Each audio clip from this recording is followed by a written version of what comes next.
এই গোলাম আজমের নাম নিবেন, সাইদির নাম নিবেন, নিজামীর নাম নিবেন, হেফাজতের নাম নিবেন, চরমনায়ের নাম নিবেন, এরকম করে যত মানুষ আছে তাদের নাম নিবেন, তাহলেই আপনি দেশপ্রেমিক হবেন। কেন বলছি? এজন্য 24-এর আন্দোলনে এই আলেমরা, এই ইসলামপন্থীরা সবচেয়ে বেশি জীবন দিয়েছে, লড়াই করেছে।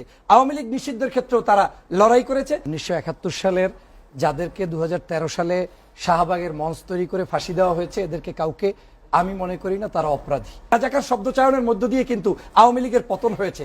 আপনি দেখেন রোকেয়া হল থেকে তুমি কে আমি কে রাজাকার রাজাকার এই শব্দচয়ন শেখ হাসিনার গালির কারণে কিন্তু এসেছে। এখন এই রাজাকার শব্দ দিয়ে আপনি যদি জামাত, শিবির, অন্য কোনো ইসলামপন্থীদেরকে মৌলবাদ বৃন্দে খারাপ বলতে চান, সেটা কোনোভাবে হবে না। ডক্টর ফয়জুল হক, আপনার কাছে 71-এর এরকমের আওয়ামী লীগ নিষিদ্ধের সাথে সাথে এরকম একটা বয়ানও এসছে, 71-এ যারা স্বাধীনতা বিরোধী ছিল তাদেরও অবস্থান স্পষ্ট করতে হবে বাংলাদেশের রাজনীতির। আমি স্পষ্ট করে বলতে পারি, এটা আওয়ামী লীগের একটা ক্যাচাল। 1971 সালের যাদেরকে 2013 সালে শাহবাগের মঞ্চ তৈরি করে ফাঁসি দেওয়া হয়েছে, এদেরকে কাউকে আমি মনে করি না তারা অপরাধী। বরঞ্চ তাদেরকে অপরাধী সাজানোর জন্যই এটা একটা মাস্টার প্ল্যান করে অন্যায়ভাবে তাদেরকে ফাঁসির কাস্টে ঝুলিয়ে দেওয়া হয়েছে, এবং এটা আওয়ামী লীগের সৃষ্ট। কেন বলছি? যখন আপনি জানেন যে 16 বছরে রাজাকারের একটা তালিকা করতে পারে না আওয়ামী লীগ। আওয়ামী লীগের যে মন্ত্রী ছিলেন সেই সময়ের মুক্তিযুদ্ধ বিষয়ক মন্ত্রী, তিনি বলেছিলেন সাংবাদিকদের সামনে যে রাজাকারের তালিকাটা প্রকাশ করা সম্ভব হচ্ছে না। যখনই আমরা তালিকা করতে যাই আমাদের লোকজনের নাম চলে আসে। তো যেই দল 16 বছর পর্যন্ত রাজাকারের তালিকা করতে পারে নাই, সেই দলই আবার রাজাকার সাব্যস্ত করে একটি দলকে টার্গেট করে সেখানে নিজামী, সাইদি, কাদের মোল্লা সহ অন্য নেতৃবৃন্দকে ফাঁসির কাস্টে ঝুলিয়ে হত্যার হীন চেষ্টা করেছে, এবং 11 জন মানুষকে কাউকে জেলে বসে ইনজেকশন পুশ করে কাউকে ফাঁসির কাস্টে হত্যা করেছে।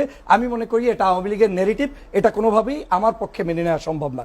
দ্বিতীয় আর একটা বিষয় হচ্ছে যে বাংলাদেশে যদি আপনি এখন এই মুহূর্তের প্রেক্ষাপটে মনে করেন দেশপ্রেমিক, তাহলে আপনাকে সবচাইতে বেশি কয়েকজন ব্যক্তির নাম উচ্চারণ করতে হবে।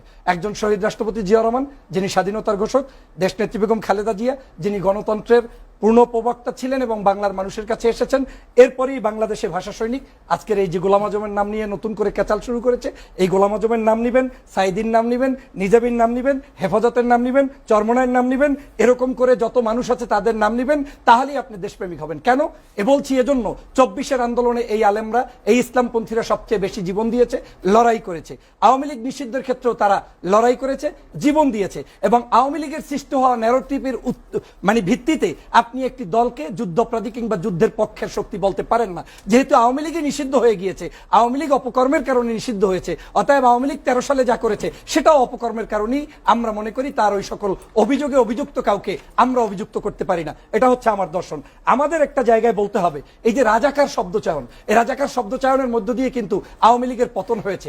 আপনি দেখেন রোকেয়া হল থেকে তুমি কে আমি কে রাজাকার রাজাকার এই শব্দচয়ন শেখ হাসিনার গালির কারণে কিন্তু এসেছে। এখন এই রাজাকার শব্দ দিয়ে আপনি যদি জামাত, শিবির, অন্য কোনো ইসলামপন্থীদেরকে মৌলবাদ বৃন্দে খারাপ বলতে চান, সেটা কোনোভাবে হবে না।